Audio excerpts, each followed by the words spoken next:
सरकार में बैठी एक मंत्री महोदया कभी गैस सिलेंडर के दाम बढ़ने पर धरने पर बैठ जाती। आज गैस सिलेंडर के दाम जब 1000 के पार हो गए तो क्या माननीय मंत्री महोदया भूल गई कि सास भी कभी बहू थी? जनाब, गुमराह मत कीजिए ये कहकर कि महंगाई नहीं खर्चे बढ़ रहे हैं। जुबान तो है आपकी, लेकिन अल्फाज किसी और के बोल रहे हैं। लेकिन धार्मिक अभिमान जब धार्मिक उन्माद पर उतर आता है तो इस अमृत काल में जो हलाहल पैदा होगा उसकी जिम्मेदारी कौन लेगा? बच्चन ने सवर्णों का पानी पिया इसलिए उसको पीटा जाता है। मूछें बढ़ाई तो पिटाई, दलित दूल्हा घोड़ी पे बैठा तो आपत्ति। किस विकास की दिशा में जा रहे हैं? सरकार ने गरीब परिवारों को पक्के घर देने की बात की, लेकिन महाराष्ट्र के पिंपरी चिंचवड़ में लगभग 5 लाख देशवासी ऐसे हैं जिनके घरों पर अनऑथराइजेशन का खतरा मंडरा रहा है और उसकी वजह है डिफेंस का रेड जोन। अध्यक्ष महोदय, यह ताज्जुब की बात है कि जिन अंग्रेजों से आजादी का अमृतकाल हम मना रहे हैं उन्हीं अंग्रेजों के जमाने का कानून है डिफेंस एक्ट 1903 और उसके अनुसार पिंपरी चिंचवड़ में डिफेंस ने रेड जोन लगाया है। उसकी मर्यादा है 2000 यार्ड। और जो आजाद हिंदुस्तान ने कानून अपनाया, यूएन का स्टेक रेगुलेशन, जिसको 2005 में अमेंड किया गया, उसके अनुसार रेड जोन की मर्यादा 2000 यार्ड नहीं बल्कि सिर्फ 270 से 500 मीटर होनी चाहिए।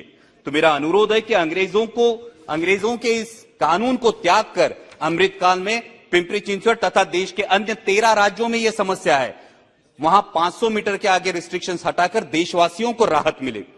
इन्हीं अंग्रेजों के जमाने की एक संस्था है अध्यक्ष महोदय, आर्कियोलॉजिकल सर्वे ऑफ इंडिया।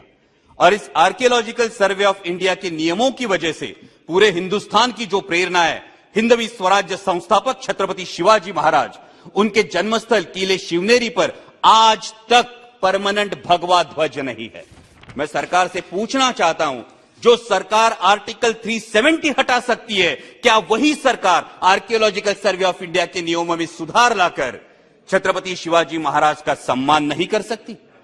राष्ट्रपति महोदया ने पॉलिसी पैरालिसिस की बात की, लेकिन एक पॉलिसी पैरालिसिस पिछले 3-4 सालों से मैं अनुभव कर रहा हूं इस सदन में। मैं बार बार मांग कर रहा हूं कि बुल यानी बैल को non exhibiting non performing animal की सूची से हटाया जाए। अब यह भी अचरज की बात है कि हम गाय को माता मानते हैं, गाय को पूजते हैं और गोवंश की वृद्धि के लिए जो अत्यावश्यक है उस बैल को हमने शामिल कर रखा है बाघ, शेर, बंदर और भालू इनकी सूची में।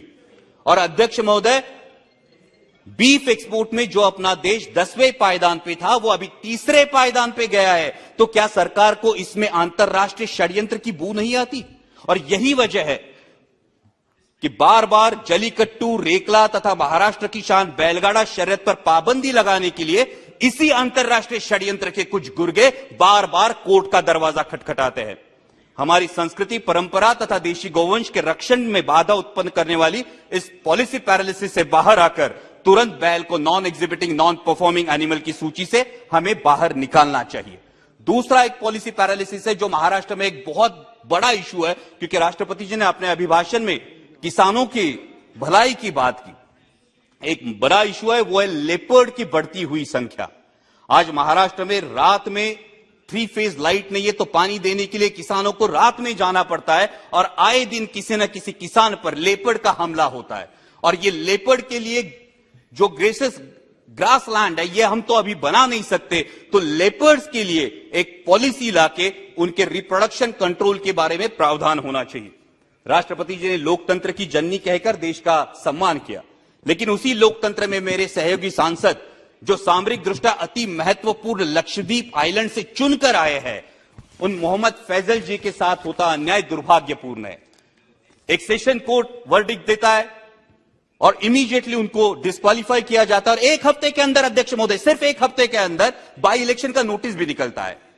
हाई कोर्ट की अपील का इंतजार भी नहीं किया जाता। हाई कोर्ट में अपील की जाती है, हाई कोर्ट का जो डिसीजन आता है उसमें सेशन कोर्ट के डिसीजन को खारिज किया जाता है और आज 13 दिन हो गए, लेकिन मेरे सहयोगी सांसद मोहम्मद फैजल जी को पार्लियामेंट्री प्रोसीडिंग्स में शामिल नहीं किया गया क्योंकि उनका डिस्क्वालिफिकेशन अभी तक रिवोक नहीं किया गया। मेरी सदन से मांग है कि उनका डिस्क्वालिफिकेशन रिवोक किया जाए और लोकतंत्र की शान और लक्षद्वीप के अपने देशवासियों का विश्वास दोनों को बचाया जाए। राष्ट्रपति जी ने अपने अभिभाषण में अर्थव्यवस्था विश्व में 5वें पायदान पर पहुंचने की बात की और हम सभी को गर्व है इस बात का, लेकिन हम मिडिल क्लास लोग हैं अध्यक्ष महोदय, 1 लाख करोड़ में एक पे कितने जीरो लगते हैं ये हमें पता नहीं, क्योंकि मेरे देश के 90% देशवासियों को सिर्फ इन सवालों से मतलब है कि आज पेट्रोल का दाम क्या है, आटे दाल का भाव क्या है, गैस सिलेंडर के दाम क्या है। अध्यक्ष महोदय, सरकार में बैठी एक मंत्री महोदया कभी गैस सिलेंडर के दाम बढ़ने पर धरने पर बैठ जाती थी। आज गैस सिलेंडर के दाम जब 1000 के पार हो गए तो क्या माननीय मंत्री महोदया भूल गई कि सास भी कभी बहू थी। अभी मेरे एक बहुत सीनियर सांसद सदस्य ने बहुत अच्छी पंक्तियां की, महंगाई नहीं खर्चे बढ़ रहे हैं। मैं उनसे यही कहना चाहता हूं, जनाब गुमराह मत कीजिए ये कहकर कि महंगाई नहीं खर्चे बढ़ रहे हैं। जुबान तो है आपकी लेकिन अल्फाज किसी और के बोल रहे हैं। लेकिन इस बात पर सभी को सहमत होना होगा कि भूतपूर्व पंतप्रधान स्वर्गीय इंदिरा जी गांधी के बाद पूरे देश पर लंबे समय तक पूरे देश को प्रभावित करने वाले प्रधानमंत्री आदरणीय नरेंद्र जी मोदी ही है। इस बात पर सभी को सहमत होना होगा।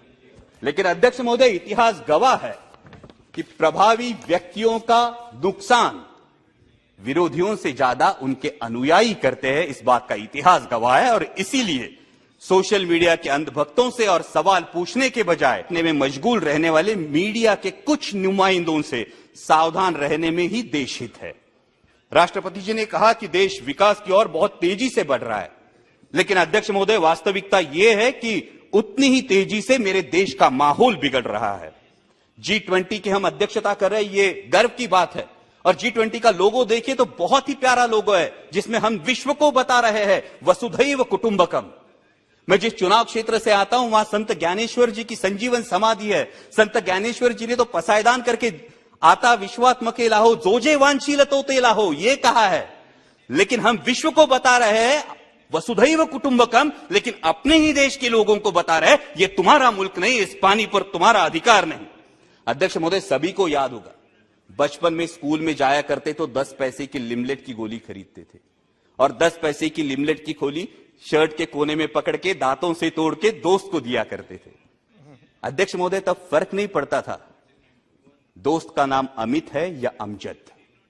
आज फर्क पड़ता है। तब फर्क नहीं पड़ता था दोस्त दलित है या सवर्ण, लेकिन आज फर्क पड़ता है। देश का माहौल बिगड़ रहा है क्योंकि हिंदू मुस्लिम के साथ साथ दलित और सवर्ण ये दरार भी बढ़ते हुई दिखाई देती है। कभी हाथरस जैसी घटना होती है, कहीं स्कूल के बच्चे ने सवर्णों का पानी पिया इसलिए उसको पीटा जाता है, मूछे बढ़ाई तो पिटाई, दलित दूल्हा घोड़ी पे बैठा तो आपत्ति। किस विकास की दिशा में जा रहे हैं आप? हर किसी को अध्यक्ष महोदय अपने धर्म पर अभिमान होना लाजमी। 1 मिनट सर, लास्ट